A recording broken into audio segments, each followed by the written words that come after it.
नमस्कार प्रेक्षक मित्रांनो, स्वागत आहे आपले भूमी क्रिएशन चॅनलवर। प्रेक्षक मित्रांनो, आपण कथेला सुरुवात करणारच आहोत, पण त्याआधी चॅनलवर नवीन असाल तर व्हिडिओला लाईक, चॅनलला सबस्क्राईब अवश्य करा। तसंच बेल आयकन प्रेस करून हाईप करायला विसरू नका। चला तर आपण कथेला सुरुवात करूया। पंडितरावांना डायबिटीज असल्यामुळे त्यांना भूक कंट्रोल होत नव्हती। त्यांना वेळेत जेवण मिळालं नाही तर त्यांची फार चिडचिड व्हायची। मग ते कुठेही असले तरी त्यांना काहीतरी खायला हवं असायचं। असंच एकदा ते त्यांच्या मुलीच्या घरी गेले होते आणि त्यांना सकाळी फार भूक लागली, पण जेवणाचं काहीच बेत दिसत नव्हता। म्हणून त्यांनी त्यांच्या पत्नीला सांगितलं, अगं मला खूप भूक लागली आहे। तेव्हा त्याच वेळेस सविताताई डोळे मोठे करून चिडून म्हणाल्या, तुम्हाला थोडी लाज वाटत नाही का? अहो, आपण मुलीच्या घरी आलो आहोत आणि तुम्ही भूक लागली असं म्हणताय? जरा थांबू शकत नाही का? हे आपलं घर नाही, आपण आपल्या मुलीच्या सासरच्या घरी आहोत। तुम्हाला एवढंही समजत नाही का? पंडितराव कुठे कमी पडले? ते म्हणाले, सविता, मुलीच्या घरी आलो म्हणून भूक लागत नाही का गं? भूक म्हणजे भूकच असते ना, कुठेही लागू शकते। तू कसला विचार करतीयेस? आपल्या मुलीचंच घर आहे, दुसऱ्या कुणाचं तर नाही ना। इतकं ऐकताच सविताताई बडबडू लागल्या। माहीत नाही तिच्या सासरचे लोक काय विचार करतील। पंडितरावांनी हात चोळत उत्तर दिलं, अगं, आता तू कशाला असा विचार करतेस? ही तुझी सगळ्यात वाईट सवय आहे बरं का। कशातूनही कुठे पोचतेस। जाऊ दे, कोणी काही विचार करत नाही। तेवढ्यात जेवणाचं ताट हातात घेऊन आरुही खोलीत आली। सॉरी बाबा, सॉरी आई, मी गणेशच्या वडिलांना वाढत होते, तुम्हालाही भूक लागली असेल। आई म्हणाली, तू पण येऊन जेव, बाबांसोबत बस, तोपर्यंत मी अजून गरम चपाती घेऊन येते। असं म्हणत गोंधळलेली ती पुन्हा स्वयंपाकघरात धावत गेली। ती गेल्यावर सविताताईंचा सुरुवातीचा सूर पुन्हा सुरू झाला। विनाकारण आपली मुलगी एवढा त्रास घेत आहे, आपण बाहेर कुठेतरी खाऊ शकत नाही का? शहरात किती हॉटेल्स आहेत। ती म्हणाली, तिच्या सासरच्या लोकांनी काय म्हणायचं आहे? तिचे आईवडील तर नेहमीच येत असतात। तेवढ्यात आरुही गरमागरम चपात्या घेऊन आली आणि म्हणाली, अगं आई, तू काय बोलतेस? हे तुमचंच घर आहे, माझं घर आहे। मी असताना बाहेर हॉटेलमध्ये का जायचं? कोणी काही विचार करत नाही। प्लीज आई, आता जास्त विचार करू नकोस। पंडितराव हसत म्हणाले, आरुही बाळा, मी हेच तुझ्या आईला सांगत होतो, पण तिला लाज वाटत आहे। अगं, हे आपले पाहुणे आहेत, आपण येत जात राहणारच। आणि हो, भाजी खूपच छान झाली होती, मस्त पोटभर जेवण झालं। सविताताई उठून म्हणाल्या, चला, नाहीतर घरी पोचण्यापर्यंत रात्र होईल। हो, निघूया। या पोटावर हात फिरवत पंडितराव म्हणाले, ठीक आहे आरोही बाळा, आम्ही निघतो आता। ठीक आहे बाबा, पण काळजी घ्या हो दोघांनी। आणि बाबा, तुम्ही थोडेसे विचित्रच आहात, पण या जगातले बेस्ट बाबा आहात, असं म्हणत तिने प्रेमाने दोघांच्या गालांना हलकं चोडलं। बापरे, लेकीचं प्रेम पाहून सविताताईही हसू लागल्या। त्यांच्या मनात विचार आला, किती सुंदर नातं आहे यांचं, पारदर्शक, निखळ, काहीही लपलेलं नाही, दुरावा न काही। राजकारणापासून चित्रपटांपर्यंत सगळ्यांवर मनमोकळं बोलतात आणि मी तर माझ्या काळात वडिलांसमोर उभं राहायला पण धजावत होते। यावेळी आरोही पुन्हा म्हणाली, बाबा, जास्त गोड खात जाऊ नका, मला तुमची काळजी वाटते। डॉक्टरांनी पण सांगितले, गोड कमी खा प्लीज। मला वचन द्या, तुम्ही गोड पदार्थांना हातही लावणार नाही। आरोहीचं बोलणं संपताच सविताताई लगेच म्हणाल्या, यांना समजावून काही फायदा नाही, यांना स्वतःवर कंट्रोलच राहत नाही। गोड दिसलं की जणू आयुष्यात कधी खाल्लंच नाही, अशा प्रकारे ते तुटून पडतात। तेव्हा आरोही खट्ट्याळपणे म्हणाली, ठीक आहे, मग इथून पुढे मीही ड्रायव्हिंग करताना सीट बेल्ट लावणार नाही। असं म्हणून तिने मुद्दामून पंडितरावांना घाबरवण्याचा प्रयत्न केला, कारण तिला माहीत होतं की तिची एक छोटीशी चूक देखील तिच्या बाबांच्या मनाला धडधड लावते। तेवढ्यात पंडितराव घाबरून म्हणाले, नाही ह आरोही बाळा, असं कधीही करू नकोस। ठीक आहे, इथून पुढे मी गोड खाणार नाही, पण जरा तुझ्या आईला सांग, ती मला खूप ओरडते, मला तर तिलाच घाबरून राहावं लागतं। लहान मुलासारखं गोड तोंड करून ते म्हणाले। ते पाहून आरोहीचं हसू आवरू शकली नाही। मोठ्याने हसत ती म्हणाली, आई, तू पण बाबांना इतकं ओरडू नकोस ग, आणि बाबा, तुम्हीही आईचं थोडं ऐकत जा। दोघांना एकत्र समजावत ती म्हणाली, 2 महिन्यांनी पुन्हा तुमची शुगर तपासून डॉक्टरांना दाखवायला यायचंय, उशीर केला तर डॉक्टरांचा ओरडा ठरलेला आहे। आरोहीच्या मनात कायम एकच काळजी होती, बाबांची शुगर वाढली तर काय होईल. म्हणून डॉक्टरांचा सल्ला घेऊनही ती गुगलवर शुगरविषयी सतत वाचत असे. तिला माहीत होतं की तिचे बाबा खाण्यापिण्याच्या बाबतीत फारच बेजबाबदार आहेत. सविताताईच्या भीतीने घरात नाही पण बाहेर जाऊन काही ना काही गोड खाऊनच घेतात. स्वतःवर कंट्रोल नाही आणि माणसाला ज्या गोष्टींवर बंदी आणली जाते त्याच गोष्टीकडे मन जास्त धावतं. पंडितरावांच्या साखरेच्या भीतीमुळे सविताताई तर फ्रीजलाही लॉक लावत होत्या. वाईट वाटायचं, पण काय करणार. आई वडिलांना निरोप देऊन आरोही घरात येतच होती.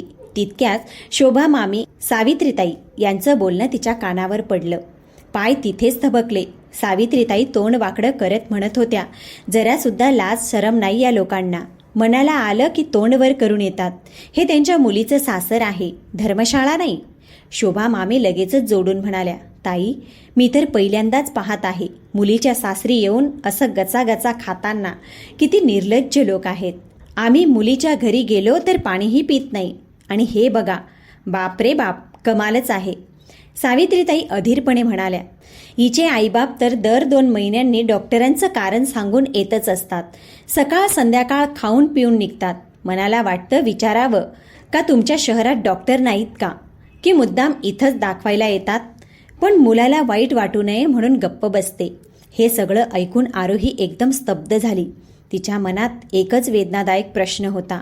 या दोघी, ज्याच्यासाठी मी सकाळी उठल्यावर चहा बनवते, एका आवाजाला धावत जाते, आवडीनुसार स्वयंपाक करते, छोट्या मोठ्या गोष्टींची काळजी घेते, ती माझ्या आईवडिलांबद्दल असं बोलतात. तिला ठाऊक होतं सासूबाईंना तिच्या आईवडिलांचं येणं आवडत नाही, पण बाहेरच्या लोकांसमोर अशी गोष्ट कशी सांगायची. तिला रागही आला आणि दुःखही वाटलं. माझ्या आईवडिलांनी काय वाईट केलंय. कोणते आईवडील आपल्या मुलीच्या घरी येऊ शकत नाही का. तिच्या मनात एक तिखट विचार चमकून गेला. मुलांच्या आईवडील मोठ्या अधिकाराने मुलाच्या घरी राहू शकतात, पण मुलीचे आईवडील येऊच शकत नाही. हा नियम कोणी तयार केला. एक वेदनादायी कठोर सत्य तिच्या मनात फिरलं. खरं तर लाज तर मुलाकडच्यांना वाटायला हवी, जे हुंड्याच्या नावावर मुलीच्या आईवडिलांसमोर हात पसरवतात, मुलाला विकून टाकतात आणि तरीही त्यांचा इतका घमंड. तिला शोभा मामींचा किस्सा आठवला. त्यांच्या मुलाचं लग्न मांडवात मोडलं होतं. मुलीकडच्यांनी गाडी देऊ शकले नाही म्हणून. मुलीचा बाप हात जोडून म्हणाला होता, लग्नानंतर आम्ही गाडी देऊ, फक्त अक्षदा तर पडू द्या. पाहुण्यांसमोर आमचं हसू होईल. पण मामी ऐकायला तयार नव्हत्या. शेवटी मुलीकडच्यांना पैसे जमून गाडी घ्यावी लागली. तेव्हा कुठे लग्न पार पडलं आणि हीच मामी आज इथं बसून तोंड चालवतीये. लाज तर यांनाच वाटायला हवी. आरोही मनातल्या मनात संतापत काहीही न बोलता आपल्या खोलीकडे निघाली. तेवढ्यात सावित्रीताई हाक मारत म्हणाल्या, अगं, तुझे आईवडील पुन्हा कधी येणार आहेत. मेथीची भाजी नीट करत. सावित्रीताई शांतपणे म्हणाल्या. तेव्हा आरोही ओठ चावत म्हणाली, आई, ते लोक गेले आहेत. आता 2 महिन्यानंतर परत येणार आहेत. सासूबाईंचा रोजचा व्यवहार पाहून आरोहीच्या डोळ्यात पाणी दाटून आलं. आई वडील आले की काही ना काही घेऊनच येतात. कधीच रिकाम्या हाताने येत नाही. तरीही यांचं तोंड कधी बंद होत नाही. सासूबाई पुन्हा टोचून म्हणाल्या, आता बघूया ते कधी येतात. मला तर वाटतं त्यांच्या घरात खायला सुद्धा मिळत नसेल. आरोही मनातच पुटपुटली. 4-5 जण जेवायला घालू शकतात. त्यांच्याकडे पैसा कमी नाही. ते तर मुलीच्या प्रेमासाठीच इथं येतात. शोभा मामी व्यंग हसत आणि ओठ खात पुन्हा म्हणाली, आरोही, मला तर असं वाटतं की तुझ्या माहेरी चांगला डॉक्टरच नाही, म्हणूनच तुझ्या आईवडिलांना मुलीच्या घरी यावं लागतं डॉक्टरांना दाखवायला. आरोहीने काहीच उत्तर दिलं नाही. ती शांतपणे माठातून थंड पाणी घेऊन प्यायला लागली. तिला बाबांचे शब्द आठवले. रागाने डोकं भरलं की 1 ग्लास थंड पाणी प्यायचं. सगळा राग शांत होतं. खरं तर ती उलट सासूबाईंनाच विचारू शकली असती, माझे आईवडील त्यांच्या मुलीकडे राहणार नाहीत तर कुठे राहणार. हे घर जसं तुमचं आहे तसंच माझंही आहे. पण एकदा सावित्रीताईंनीच तिला टोचून म्हटलं होतं. आरोहीला समजलं की हे तुझं सासर आहे, माहेर नाही. हे ऐकून तिच्या डोळ्यात पाणी आलं. मग माझं स्वतःचं घर कोणतं आहे, हा प्रश्न तिला सतत सतावत होता. मुलीचं आयुष्यच असं असतं. माहेर वेगळं, सासर वेगळं. माहेरी सगळं तिचंच असतं. मात्र सासरी ती परकी होते. सासरच्या सगळ्या वस्तू तिच्यासाठी परक्या असतात. मग मुलीचं स्वतःचं घर खरंच कोणतं? आरुही माहेरी हवी तशी मनापासून जगायची. ना भीती ना संकोच, पण सासरी प्रत्येक गोष्ट सासूबाईंना विचारून करावी लागायची. रीतिरिवाज मनापासून विरुद्ध असले तरीही तिला प्रत्येक वेळी आठवण करून द्यायचे, हे तुझं सासर आहे आरुही. आरुही आईवडिलांची एकटी मुलगी होती. त्यांची काळजी घेणं तिचीच जबाबदारी होती. पण घर आणि ऑफिसच्या धावपळीमध्ये तिला त्यांच्याकडे जाणं जमतच नव्हतं. मग डॉक्टरांकडे दाखवायचा बहाणा घेत ते पुण्याला येत आणि तिची त्यांच्याशी भेट व्हायची. एकदा गणेशनेही सुचवलं होतं, तुझ्या माहेरी चांगला डायबिटीस डॉक्टर नाही का? बाबांनी पुण्यात येऊन कुठल्या तरी डॉक्टरांकडे उपचार करायला हवे. त्यांची ट्रीटमेंट घेतली तर लवकर बरे होतील. तेव्हापासून पंडितराव यांच्या क्लिनिकमध्ये उपचार सुरू झाले होते आणि त्याच निमित्ताने आरुही थोडा वेळ इकडे राहू शकली. मग यात काय चूक होती? असो, थंड पाणी पिल्यानंतरही आरुहीचा राग काही शांत होत नव्हता. ती मोठमोठ्याने रडत आपल्या खोलीत गेली आणि आतून दरवाजा जोरात बंद केला. तिला वाटत होतं खूप मोठ्याने रडावं, जोर जोरात रडावं, पण या घरात रडणे ही जणू गुन्हा आहे. तसंच म्हणतील, अगं आम्ही काय बोललो की इतक्या लगेच रडायला लागलीस? नाहीतर मुलाजवळ तक्रार जातील, तिच्यावरच दोष लागतील. हिला तर घराचे 2 भाग करायचे आहेत असं तिच्या आईवडिलांनी शिकवून पाठवलं आहे. इथे आल्यावरही तेच धडे परत शिकवून जातात. सासूबाईंच्या तोंडावर अशा विषारी शब्दांची पुसट छाप लागायला लागते आणि त्यात शोभा मामी तर आहेतच, अगदी आगीत तेल ओतायला.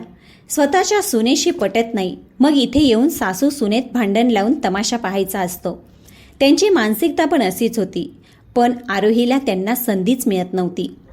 शिवाय तिच्या बाबांना शुगर लेवल वाढलेला होता आणि हे लोक त्यांच्या खाण्यापिण्यावरही गेल्यावर हळूच. पण आरुहीच्या मनात एक वेगळंच भ्रम होतं. बाबा सायकल पकडून आहेत, त्या विश्वासावर ती दूर जायची. मागे वळून पाहत असता बाबा दिसत नसे तर ती थोडी डगमगायची. पण त्याच वेळी बाबा धावत येऊन सायकल पकडायचे आणि म्हणायचे, बाळा तू पडू लागलीस तर मी आहेच तुला पकडायला, कशाला घाबरतेस? त्यांचं स्वतःचं काहीच नाही. त्यांचं पूर्ण विश्व आरुही भोवती फिरायचं. आरुही हसायची तर तिचे आईबाबा हसायचे. ती रडली की ते उदास व्हायचे. इतर मुलांप्रमाणे तिनेही चुका केल्या, पण कधीही आईवडिलांनी तिच्यावर हात उचलला नव्हता. प्रेमानेच तिला शिकवले, संस्कार दिले. पण तिला आठवत नाही की बाबांनी कधी मोठ्याने ओरडलं होतं का? हो, सविताताई ओरडत होत्या, पण आरुही झोपल्यानंतर त्या आपल्याच मुलीकडे मन भरून पाहत बसायच्या. आरुही त्यांचा जीव होती आणि आजही आहे. एकदा तर आरुहीने शाळेची फी स्वतः भरण्याचा हट्ट केला होता. सगळ्या मैत्रिणी स्वतः फी भरत असतात म्हणून तीही हट्ट करू लागली. पंडितरावांनी तिच्या हातात पैसे ठेवले आणि समजावलं, बाळा पैसे सांभाळून ठेव, पाडू नकोस, कोणीतरी घेऊन जाईल, लक्ष ठेव. पण आरुही कुठे ऐकणार होती. तिने मित्रांच्या आग्रहाला भुलवून त्या पैशांमध्ये सगळ्यांना पाणीपुरी आणि आईस्क्रीम खायला दिलं होतं.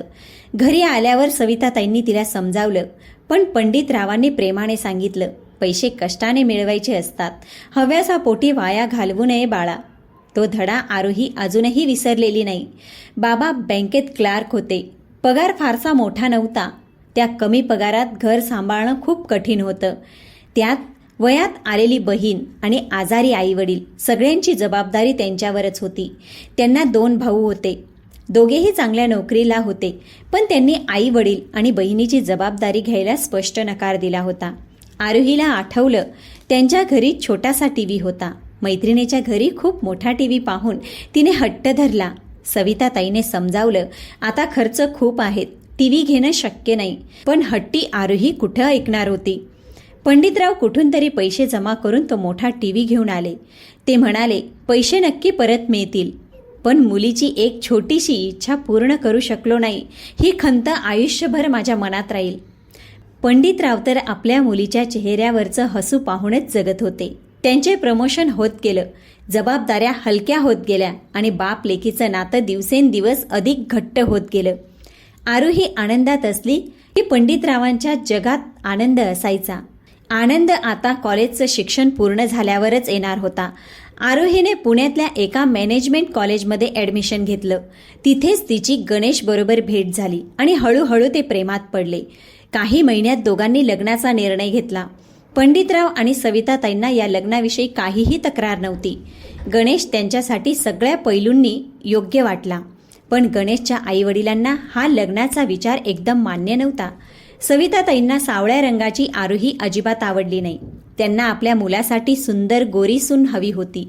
ठीक आहे, ही चालेल असं म्हणत त्यांनी पुढची अट ठेवली. आरोही ही आईवडिलांची एकटी मुलगी आहे, त्यामुळे सगळी जबाबदारी तिच्यावरच येणार. लग्नानंतर तिने माहेरात राहायचं नाही असं आम्हाला नको आहे. तेव्हा गणेश रागाने म्हणाला, मीही तुमचा एकटाच मुलगा आहे. लग्नानंतर मी तुम्हाला सोडून जाणार का? माझ्या जबाबदारीपासून मी पळून जाणार का? सविताताईंनी त्याला लक्षात आणून दिलं, बाळा, तुझी गोष्ट वेगळी आहे. तू मुलगा आहेस, पण ती मुलगी आहे. तिच्यावर सासरच्या कितीतरी जबाबदाऱ्या असतात, त्या निभावाव्या लागतात. आणि खरी भीती म्हणजे लग्नानंतर ते लोक तुला घरचं जावई बनवून ठेवतील, तर मग आम्ही काय करू? खरं सांगायचं झालं तर काहीच करू शकलो नाही. सावित्रीताईंना भीती होती की माझा मुलगा त्याच्या सासरवाडीतच बसून राहील. मग ती म्हणाली, जर आरोहीच्या आईवडिलांनी माझ्या अटी मान्य केल्या तर मला लग्नाला काही हरकत नाही. गणेशने त्या अटी आरोही समोर ठेवल्या. तेव्हा ती खूप भडकली आणि म्हणाली, नाही, मी अशा अटी कधीच मान्य करणार नाही. सावित्रीताईचा खरा हेतू हा होता की लग्नानंतर आरोही माहेराशी जास्त संबंध ठेवू नये. माहेरास गेली तर एकच रात्र राहावी, जास्त नाही. सासरची कामं आणि जबाबदाऱ्या प्रामाणिकपणे पार पाडाव्यात. हे ऐकून आरोही तावातावाने म्हणाली, वा रे वा, तुझ्या आईने तर जसं एखाद्या न्यायालयात उभं राहून निकाल ऐकवला आहे. पण मी हा निर्णय कधीही मान्य करणार नाही. ती रागाने निघून गेली. त्याच वेळी गणेशने तिचा हात पकडला. आरोही वळून म्हणाली, तुला पण हेच हवं आहे का? गणेशने तिचा हात घट्ट धरून म्हटलं, नाही, मला असं काही नकोय. पण हो म्हणायला काय हरकत आहे? तुला माहीत आहे ना, मी तुझ्याशिवाय राहू शकत नाही. प्लीज तयार हो. त्याच्या विनंतीवर आरोहीचा आवाज आणखी कठोर झाला. अच्छा, म्हणजे तुझ्या मते मी त्यांची अट स्वीकारू? मला ती अट कधीही मान्य नाही. गणेश म्हणाला, मग मी खोटं होऊ का? मला खोट्यावर आधारित नातं नकोय. लग्न म्हणजे फक्त 2 लोकांचं असतं. माणसं नव्हे तर 2 कुटुंब एकत्र येणं. आणि तुला वाटतं आपण एका खोट्यावर उभं राहिलोय? गणेश म्हणाला, ही हट्टावर थांब. हो म्हणशील तर तुला काय त्रास होईल? दोघेही आपापल्या हट्टावर अडून राहिले आणि हा हट्टच वादाचं कारण बनला. रागाच्या भरात गणेश म्हणाला, कदाचित आपलं प्रेमच खोटं आहे. या नात्याचा इथेच शेवट समज. आरोही पक्क्या आवाजात म्हणाली, ठीक आहे, मला सुद्धा या नात्यात आता कुठलाच रस नाही.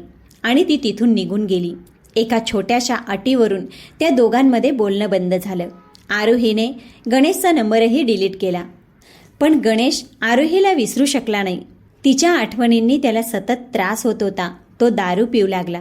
ही गोष्ट तिच्या मैत्रिणी ज्योतीला कळली. गणेश आता आईवडिलांसोबत राहत नव्हता. त्यांच्यात सतत भांडणं व्हायची. ज्योती म्हणाली, आरोही, गणेश आजही तुझ्यावर तितकंच प्रेम करतो जितकं पहिल्यांदा करायचा. तो तुला कधीच विसरू शकला नाही. आजही त्याच्या हातात तुझ्या नावाचा टॅटू आहे आणि त्याच्या जॉईंट अकाउंटमध्येही तुझं नाव आहे. मग तुला अजून कोणता पुरावा हवा त्याच्या प्रेमाचा? थोडा थांबून ती पुन्हा म्हणाली, ठीक आहे, तेव्हा त्याचं बोलणं तुला चुकीचं वाटलं. पण एकदा तू त्याच्या जागी उभं राहून विचार कर, तू काय केलं असतंस. त्याला आता माफ कर, नाहीतर तो दारू पिऊन स्वतःला संपवून टाकेल. ज्योती बोलली की आरोही धावत निघाली. गणेशची अवस्था पाहून तिच्या डोळ्यात पाणी आलं. गणेश मरत मरत जगायला लागला होता. दोघांच्या डोळ्यातून निघालेल्या अश्रूंनी त्यांच्या साऱ्या कडवटपणाला धुवून टाकलं. सगळ्यांसमोर गुडघ्यावर बसून गणेशने तिला गुलाबाचं फूल दिलं आणि लग्नासाठी प्रपोजही केलं. गणेशनेही एक क्षणही न वाया घालवता त्याचा प्रस्ताव स्वीकारला. हे पाहून सावित्रीताई थरथर कापू लागल्या. आपल्या मुलासाठी त्या काही बोलू शकल्या नाही. मनात मात्र आरोहीबद्दल प्रेम नाही तर खोल तिरस्कार वाढत गेला. लग्नानंतर आरोहीने कधीही घरात तक्रारीची एकही संधी दिली नाही. उलट ती आपल्या सगळ्या जबाबदाऱ्या प्रामाणिकपणे पार पाडत होती. नोकरी सांभाळत ती एका मुलीची जबाबदारीही छान निभावत होती. तरीही सावित्रीताईच्या मनात आरोहीबद्दल नेहमी काहीतरी कुरकुर असायची. पंडितराव आणि सविताताईंचं घरात येणं जाणं त्यांना अजिबात आवडत नव्हतं. मुलगा हातातून निसटेल अशी भीती त्यांना होती. म्हणून गणेश समोर काही बोलत नव्हत्या. एकटे बसून आपल्या मनात सगळा राग ठेवत होत्या. पंडितरावांच्या हसतमुख स्वभावाला त्या फाजीलपणा म्हणायच्या, तर सविताताई त्यांना घमंडी वाटायच्या. आरोहीने आईवडिलांचं थोडंसंही आवरलं की सावित्रीताईंचं रक्त उसळायचं. त्या सतत तिला टोमणे मारून आरोहीच्या मनाला बोचत.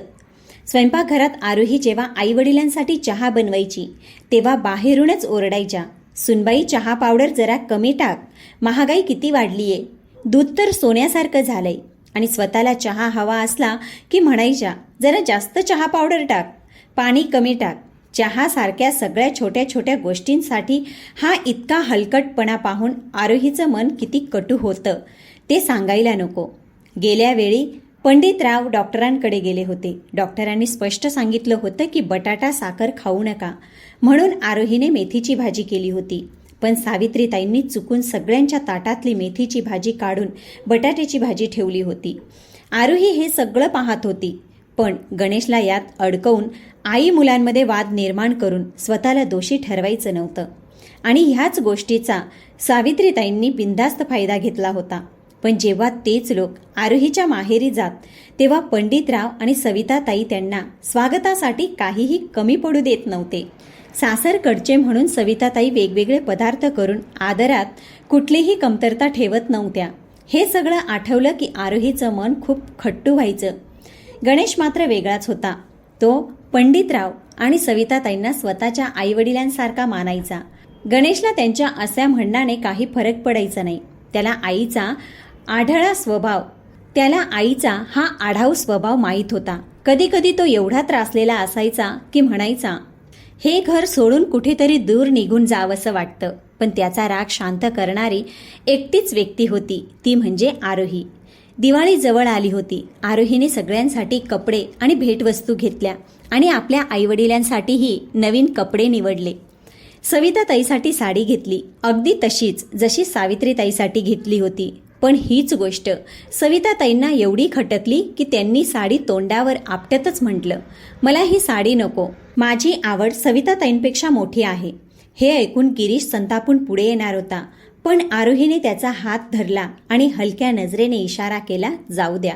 कितीतरी वेळा सावित्रीताईने मुद्दाम खोटं रडून गणेशला आरोही विरुद्ध भडकवण्याचा प्रयत्न केला होता. पण गणेशला आईचा खरा स्वभाव तर ठाऊकच होता.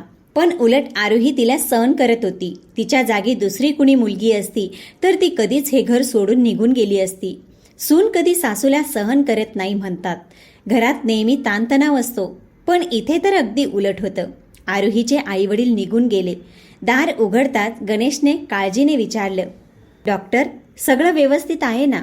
आरोही मात्र थोडीशी थकलेली, चेहऱ्यावर भावना दडपायचा प्रयत्न करत होती. फक्त 2 शब्दात उत्तर दिलं, सगळं ठीक आहे. असं म्हणत ती एकही क्षण न वाया घालवता थेट स्वयंपाकघरात गेली गणेशसाठी चहा बनवायला. पण तिचे जड झालेले पाय, चालण्याची मंद गती, त्या 2 शब्दाच्या मागे किती काही दडलंय हे गणेशच्या डोळ्यातून चुकलं नाही. चहा घेताना गणेशला तिच्या चेहऱ्यावर काहीतरी दडलेलं दुःख दिसत होतं. काहीतरी नक्कीच झालंय असं त्याला वाटू लागलं. चहाचा कप उचलून ती स्वयंपाकघरात जात होती तेव्हा अचानक गणेशने तिला थांबवलं. त्या क्षणासाठी आज तिला वाटत होतं की गणेशला सगळं सांगावं. हो, आज सावित्रीताईने तिच्या आईवडिलांचा किती भयंकर अपमान केला, तो पण शोभा मामींच्या समोर. पण तिने डोळे पुसले आणि स्वतःला सावरलं. फक्त एवढेच म्हणाली, सगळं व्यवस्थित आहे, तुम्ही काळजी करू नका. गणेश 8-10 दिवसात एकदाच घरी येतो, त्याला त्रास का द्यायचा? मार्केटिंगच्या कामामुळे तो सतत बाहेरच असतो. रात्री जेव्हा स्वयंपाकघर आवरलं तेव्हा जवळपास 11 वाजले होते.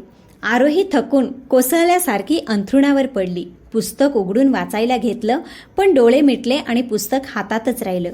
गणेशने ते अलगद काढून बाजूला ठेवलं आणि तिला निरखून पाहायला लागला. आज आरोही खूप थकलेली होती. त्यानं प्रेमाने तिला पांघरून दिलं आणि तिच्या शेजारी शांतपणे झोपला. सकाळी लवकर उठून तिने सावित्रीताई आणि शोभा मामीसाठी चहा बनवला. मग नाश्ता आणि दुपारच्या जेवणाची तयारी सुरू केली. रोजच्यासारखं ऑफिसला जाण्याआधी ती डाळ भाजी बनवत होती. उरलेलं काम कामवाली बाई करायची. चपाती मळणं, जेवण वाटणं, त्या सगळ्या कामासाठी आरुही तिला थोडे जास्त पैसे देत होती. सखूबाई गरीब असली तरी मनाने फार श्रीमंत होती. सावित्रीताईंना घरातलं कुठलंही काम नव्हतं. हातपाय थकलेले, फक्त तोंड अखंड चालत होतं. ऑफिसमधून परत आल्यानंतर आरोही थेट स्वयंपाकघरात जायची. सासू सासऱ्यांना 8 वाजेपर्यंत जेवण पाहिजे असायचं. घरातले बाकी लोक जेव्हा भूक लागायची तेव्हा आरोहीलाच आवाज द्यायचे, वाढून दे जरा. दीर प्रायव्हेट कंपनीत होता. मेघा कॉलेजच्या अंतिम वर्षात होती. सासू सासऱ्यांची सगळी कामं करून ती स्वतः फ्रेश व्हायची आणि मग थोडं वाचन करायची. तिला झोप येत असली तरी वाचल्याशिवाय झोप लागत नसे. कपाटात तिला लेखकांची पुस्तके, मासिकं भरपूर होती. पण गणेश अगदी उलटा. त्याला वाचन म्हणजे शिक्षा वाटायची. मोबाईल पाहणं त्याला जास्त आवडायचं. यावरून त्यांच्यात छोटंसं भांडणही व्हायचं. दिवस असेच निघून जात होते. आरोहीने एके रात्री बाबांना आठवण करून दिली, 2 दिवसांनी डॉक्टरांची अपॉइंटमेंट आहे, लक्षात आहे ना? तेव्हा पंडितराव हसून म्हणाले, मी तर आजच शुगर चेक करून घेतलीये. छान बाबा, आरोही आनंदाने म्हणाली. मग तुम्ही आणि आई आजच निघून या. 1 दिवस जास्त आपल्याला सोबत राहता येईल. तेव्हा पंडितराव म्हणाले, ठीक आहे बाळा. पंडितरावांच्या मनातही तेच विचार घोळत होते. पण सविताताईंना तर आरोहीच्या सासरी जायचंच नव्हतं. पण बाप मुलीसमोर त्यांचा काहीच चालत नव्हतं. बघितलं ना बाबा, यावेळी तुमची शुगर लेवल किती कमी झालीये, अगदी नियंत्रणात आहे. आरोही आनंदाने म्हणाली. तेव्हा पंडितराव हसत म्हणाले, यावेळी मी गोडाला हातही लावला नाही बाळा.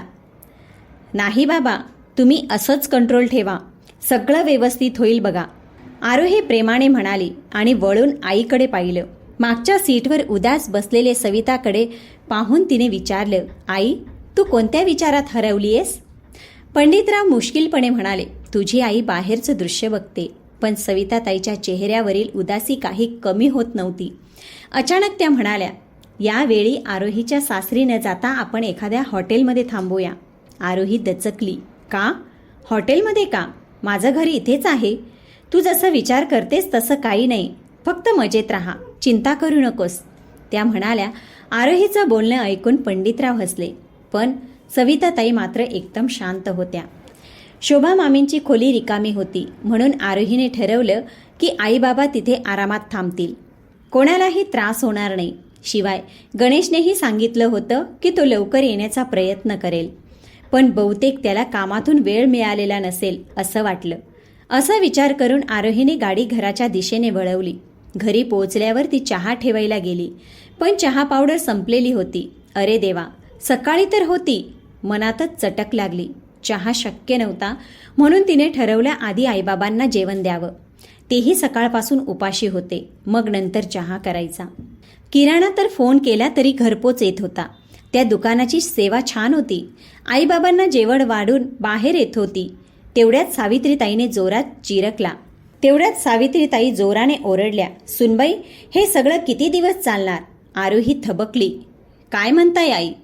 सावित्रीताई तावातावाने म्हणाल्या, तुझे आईवडील नेहमीच इथे येत असतात. हे शोभतं का त्यांना? मुलीच्या घरी असं सारखं सारखं येणं आमच्या संस्कारात चालत नाही. मुलीच्या घरी पाण्याचा थेंबही पिऊ नये असं मानलं जातं. आणि ह्या लोकांना थोडीसुद्धा लाज वाटत नाही. आता तर शेजारीही विचारू लागलेत.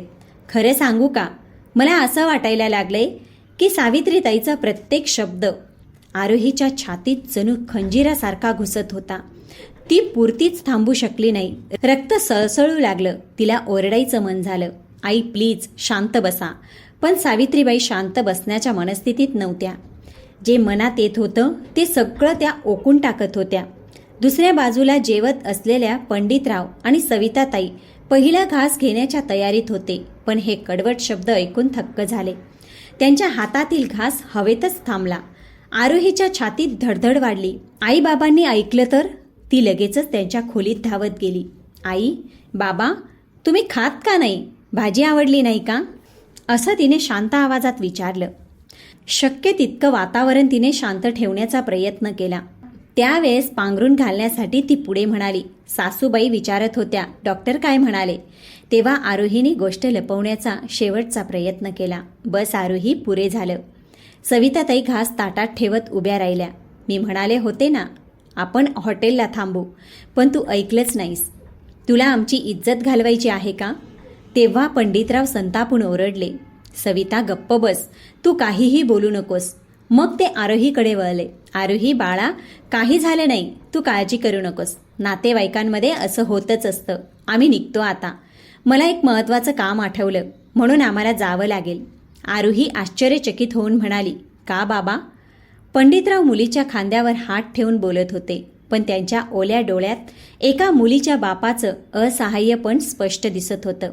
आरोही आईवडिलांच्या गळ्यात पडली आणि रडू लागली. मुलीला सोडून जावं लागणार या विचाराने सविताताई जोरजोरात हुंदके देऊ लागल्या. सगळं काही दिलं तरीही मुलीच्या आईवडिलांची किंमत नसते का? पंडितरावांच्या मनातला राग आणि दुःख त्यांच्या चेहऱ्यावर स्पष्ट दिसत होतं. जेव्हा मुलगा नाही म्हणून लोक टोमणे मारायचे, तेव्हा पंडितराव छाती ठोकून उभे राहायचे. माझी मुलगी 100 मुलांना भारी आहे असं म्हणायचे. बघा, एक दिवस नक्की सिद्ध करून दाखवेल. ते नेहमी आरोहीला म्हणायचे, रिटायरमेंट नंतर आम्ही तुझ्यासोबत राहायला येऊ. आरोही बाळा, तुझ्या म्हाताऱ्या आईबाबांना तू ठेवशील ना? आरोही नेहमी म्हणायची, हो, मी माझ्या आईबाबांना नेहमी माझ्याकडेच ठेवीन. पण आज त्याच आईबाबांना आपल्या सासरी असं अपमानित होताना पाहून आरोहीच्या मनात जळजळणाऱ्या निखाऱ्यासारखा संताप उफाळून आला. तिने त्यांना थांबवलं नाही, कारण तिला आणखी अपमान सहन करायचा नव्हता. पण एक गोष्ट तिच्या हृदयात खोलवर बसली होती, ती म्हणजे तिचे आईबाबा.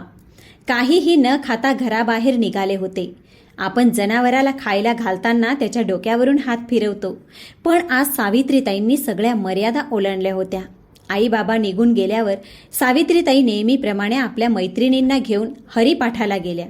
सत्संग, पूजापाठ, कीर्तन, ब्राह्मणांना जेवण यासाठी त्या लाखो रुपया खर्च करत होत्या. पण एका गरिबालाही 1 रुपया मदत करण्याचा प्रसंग कधीच आलेला नाही. काय दगडाचं काळीज असावं. उद्या त्यांच्या मुलीचंही लग्न होईल, तेव्हा कळेल मुलगी म्हणजे आईबाबांसाठी काय असते. असे विचार डोक्यात घोंगावत असताना दरवाजाची बेल वाजली. आरोहीला वाटलं किराणावाला आला असेल, पण समोर गणेश दिसताच तिचा बांध फुटला. ती धावत त्याच्या गळ्यात पडली आणि अनावर होऊन रडू लागली. गणेशला बरंच कळलं होतं, तरीही त्याने शांतपणे विचारल्यावर आरोहीने सुरुवातीपासून शेवटपर्यंत सगळं त्याच्या समोर सांगून टाकलं. हे ऐकताच गणेशच्या छातीत संताप उसळला. जे व्हायचं असेल ते होऊ दे, आज मी सोडणार नाही, आजच निर्णय होणार, तो म्हणाला. तो उठताच आरोहीने त्याचा हात धरून थांबवलं. त्यातून काही फायदा होणार नाही गणेश, मला भांडण नकोय, मला निर्णय हवा आहे, ती थरथरत्या आवाजात म्हणाली. गणेश, मला पुण्यात माझं स्वतःचं घर हवं आहे, जिथे मी खरंच माझं म्हणू शकेन आणि माझे आईबाबा कधीही येऊ शकतील. मला तुला तुझ्या कुटुंबापासून दूर करायचं नाही. तुला जिथे राहायचं आहे तिथे राहू शकतोस, पण माझा निर्णय आता ठाम आहे. गणेश काही बोलला नाही, फक्त तिला हात धरला, कारण आरोहीचा निर्णय त्याला बरोबर वाटत होता आणि तिच्या प्रत्येक निर्णयात तो तिच्या पाठीशी मजबूतपणे उभा होता. त्या रात्री दोघेही बराच वेळ शांत बसले होते. घरभर सावित्रीताईच्या कट्टर शब्दांचीच आठवण तिच्या मनात फिरत होती आणि आरोहीच्या मनात फक्त एकच निर्धार घट्ट झाला होता, अगदी दगडासारखा, हे सगळं थांबवायला हवं होतं. दुसऱ्या दिवशी सकाळीच गणेशने ऑफिसमधल्या एका ओळखीच्या ब्रोकरला फोन केला. काही तासातच त्यांनी पुण्यातल्या शांत सुरक्षित परिसरातलं एक छोटंसं पण छान फ्लॅट पाहायला भेट दिली. आरोहीने घर पाहिलं. लहान होतं पण प्रकाश भरलेला होता आणि सगळ्यात महत्त्वाचं म्हणजे तिथं शांतता होती. कुणी टोमणे मारत नव्हतं, कुणाच्या डोळ्यात नजर नव्हती, कुणी किंचाळत नव्हतं. ती खूप वेळ त्या रिकाम्या हॉलमध्ये उभी राहिली. डोळे भरून आले. तिच्या मनात फक्त आईबाबांचे थकलेले चेहरे, त्यांचे ओले डोळे आणि न खाता निघून जाण्याचा क्षण सतत चढत होता. गणेश तिच्या शेजारी होता. तो शांतपणे येऊन म्हणाला, आरोही, हे घर फक्त आपलं दोघांचं आहे, तू आणि मी. तुझ्या आईबाबांच्या हक्काचा काहीही उपद्रव आम्हाला सहन करायचा नाही. आरोहीने त्यांच्याकडे पाहिलं. तिच्या डोळ्यात कृतज्ञतेची झळक होती. त्या दिवशी संध्याकाळी दोघांनी फ्लॅट फायनल केला. सगळे कागदपत्र पूर्ण झाली आणि त्या घराच्या किल्लीचा छोटासा आवाज आरोहीच्या आयुष्यातल्या नव्या सुरुवातीची घोषणा ठरली. ते घरी परतले. सावित्रीताई नेहमीप्रमाणे काहीतरी अडचणीवर बोलायला निघाल्या, पण यावेळी गणेश शांत नव्हता. तो ठामपणे म्हणाला, आई, आता आम्ही वेगळं राहणार आहोत. आम्हाला शांतता हवी आहे आणि एकमेकांचा सन्मान करायचा आहे. हे देखील महत्त्वाचं आहे. पहिल्यांदा सावित्रीताईचा चेहरा खूपच गंभीर झाला, पण गणेशचं बोलणं थांबलं नाही. माझ्या बायकोच्या आईबाबांचा अपमान म्हणजे माझा अपमान आहे आणि मी ते सहन करणार नाही. सावित्रीताई काहीच बोलल्या नाही. त्यांना स्वतःचे शब्द स्वतःलाच बोचू लागले होते. त्या रात्री आरोहीने गणेशचा हात हलकसा धरला. तिचा आवाज अगदी हळू होता, पण आयुष्यात पहिल्यांदाच इतका निर्धार दिसत होता. आज मला वाटलं की मी जिंकले, इतरांवर नाही पण स्वतःवर. काही दिवसातच दोघांनी नव्या घरी राहायला सुरुवात केली. पहिल्याच दिवशी आरोहीने आपल्या आईबाबांना बोलवलं. सविताताई दारातून आत शिरल्या आणि घर पाहताच त्यांच्या डोळ्यात पाणी आलं. आरोही बाळा, हे तुझं घर आहे की आमचं मंदिर? आरोही त्यांना मिठीत घेऊन म्हणाली, हे घर आपलं आहे आई, जिथे तुमचा अपमान नाही फक्त सन्मान आहे. आणि त्या दिवसापासून आरोहीचं आयुष्य बदललं. शांतता, प्रेम, स्वाभिमान आणि आपलेपणा हे घर त्या चौघांसाठी देवाने दिलेला छोटासा आशीर्वाद बनलं. आरोहीला शेवटी कळलं, लग्नानंतर मुलगी घर सोडते पण स्वाभिमान कधीच सोडू नये. आणि ज्याला स्वाभिमानाचं महत्त्व कळतं तोच खरं घर बांधतो. प्रेक्षक मित्रांनो, आजची कथा तुम्हाला कशी वाटली? आरोहीने जो निर्णय घेतला तो योग्य होता का? कॉमेंटमध्ये नक्की सांगा. चला तर भेटूया पुढच्या कथेसोबत.